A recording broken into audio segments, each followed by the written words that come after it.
6 மாசம் ஆனாலும் கெட்டு போகாத சுவையான தக்காளி ஊறுகாய் எப்படி செய்யலாம் தான் இன்னைக்கு இந்த வீடியோல பார்க்க போறோம். இது இட்லி, தோசை, சப்பாத்தியோட தொட்டு சாப்பிடும்போது ரொம்ப அட்டகாசமா இருக்கும். சூடான சாதத்தோட பிசைஞ்சு சாப்பிட்டாலும் இன்னும் ரொம்பவே சூப்பரா இருக்கும். இன்ஸ்டன்டான ஒரு லஞ்ச் பாக்ஸ் ரெசிபியாவும் இதை நீங்க செய்து கொடுக்கலாம். ரசம் சாதம், சாம்பார் சாதம், தயிர் சாதத்தோட தொட்டு சாப்பிடும் போதும் ரொம்ப அருமையா இருக்கும். இதை இப்ப நம்ம எப்படி செய்யறதுன்னு பார்க்கலாம். வெல்கம் டு டுடே சமையல்.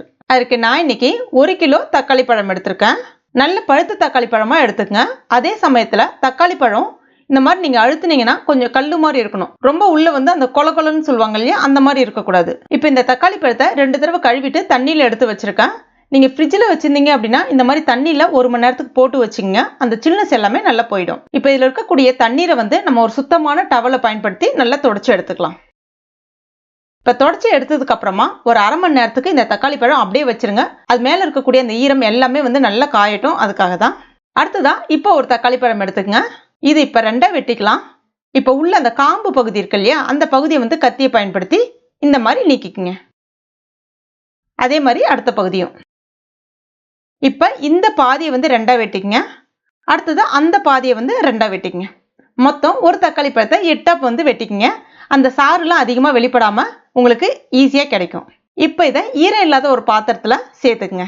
இதே மாதிரி எல்லா தக்காளி பழத்தையும் கட் பண்ணிட்டு நான் எடுத்திருக்கேன். இப்போ இதுல 50 ml கடலெண்ணெய் சேர்த்துக்கலாம்.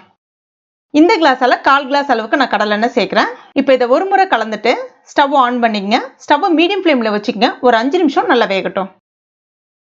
அடுத்ததா புது புளி 100 கிராம் அளவுக்கு எடுத்திருக்கேன். புளி கொஞ்சம் பழைய புளியா பயன்படுத்தாம புது புளியா பயன்படுத்தினா அதனுடைய நிறம் ரொம்ப அருமையா கிடைக்கும் நமக்கு. இப்ப அந்த புளியில அந்த நாறு, காம்பு, அதுக்கப்புறம் அந்த ஓடு அந்த மாதிரி ஏதாவது இருந்துச்சு அப்படின்னா எல்லாத்தையுமே அழகா நீக்கிடுங்க. இப்போ ஒரு 5 நிமிஷம் ஆயிடுச்சு. இப்போ இதை நம்ம திறந்துட்டு அந்த புளியையும் இது கூட சேர்த்துக்கலாம். சேர்த்துட்டு ஒரு முறை கலந்து விட்டுட்டு மூடி வச்சிருங்க.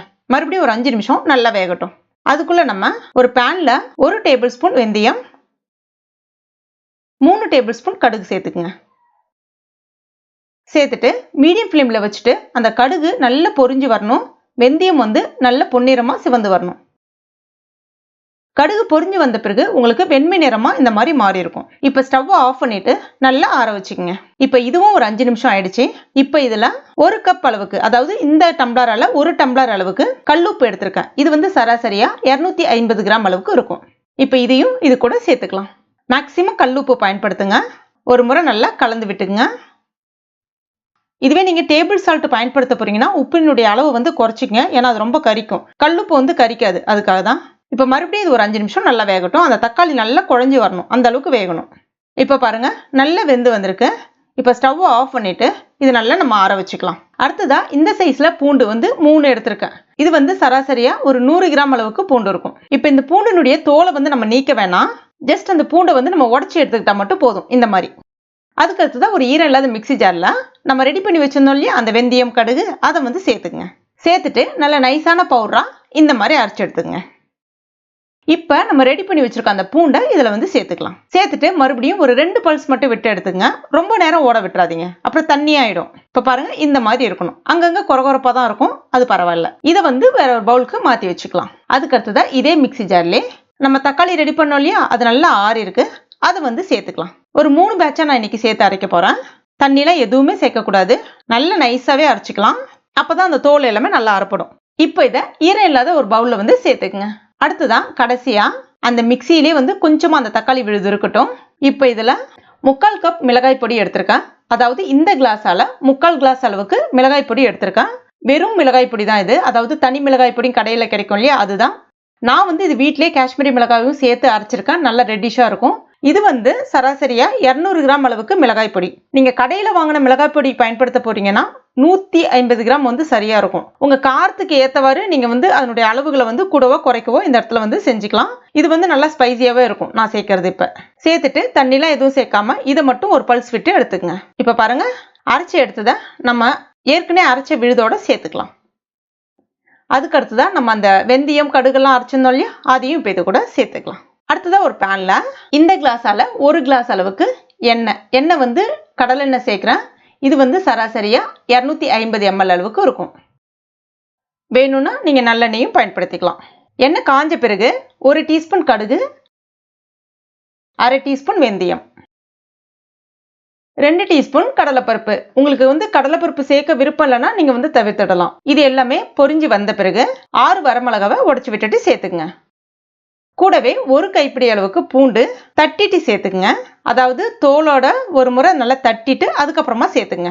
ஈஸியா பொரிஞ்சு வரும். அதே சமயத்துல நம்ம இந்த இடத்துல பூண்டு சேர்க்கும் போது நல்ல மணமாவும் சுவையாவும் இருக்கும். அதுக்காக தான். கூடவே 1 கைப்பிடி அளவுக்கு கறிவேப்பிலை இலைகள், கொஞ்சமா பெருங்காயப்பொடி. இப்போ இது எல்லாமே நல்லா அந்த ஈரத்தன்மை எல்லாமே போயிட்டு நல்லா சிவந்து வந்த பிறகு ஸ்டவ் ஆஃப் பண்ணிட்டு நம்ம ரெடி பண்ணி வச்சிருந்தோம் இல்லையா, அதுல சேர்த்துக்கலாம். சேர்த்துட்டு நல்ல ஒரு முறை இந்த மாதிரி வச்சு நல்லா கலந்து கொடுத்துக்குங்க. அவ்வளோதான், ஒரு சுவையான தக்காளி ஊறுகாய் ரெடி ஆயிடுச்சு. இது நல்லா ஆறட்டும். எடுத்த உடனே நம்ம கண்ணாடி ஜார்லயோ இல்லைன்னா ஒரு ஏர்டைட் கண்டெய்னர்லயோ ஸ்டோர் பண்ணிடக்கூடாது. நல்லா ஆறுனதுக்கு அப்புறமா ஈரம் இல்லாத ஒரு ஏர்டைட் கண்டெய்னர்ல சேர்த்துக்கலாம்.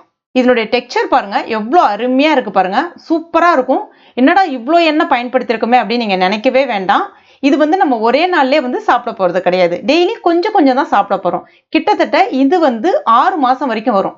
இப்போ உங்க வீட்டுல வெளிநாட்டுல இல்ல வெளியூர்ல எங்க வேலை செய்யறாங்க அப்படின்னா இது நீங்க செய்து கொடுக்கலாம். வெளியிலே நார்மல் ரூம் டெம்பரேச்சர்ல எவ்வளவு நாளைக்கு வேணாலும் இருக்கும், கெட்டு போகாம இருக்கும்.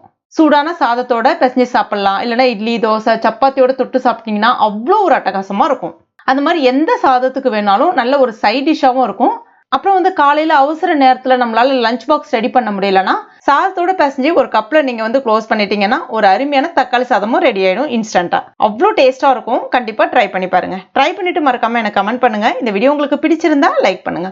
உங்க நண்பர்கள் மற்றும் ஃபேமிலி மெம்பர்ஸ் கூட மறக்காம ஷேர் பண்ணுங்க. மேலும் இது போன்ற டேஸ்டி ரெசிபிகளுக்கு நம்ம டுடே சமையல் இது வரைக்கும் நீங்க சப்ஸ்கிரைப் பண்ணலன்னா உடனே சப்ஸ்கிரைப் பண்ணீங்க. கூடவே மறக்காம அந்த பெல் நோட்டிபிகேஷன் சிம்லி பிரஸ் பண்ணுங்க. தேங்க்யூ.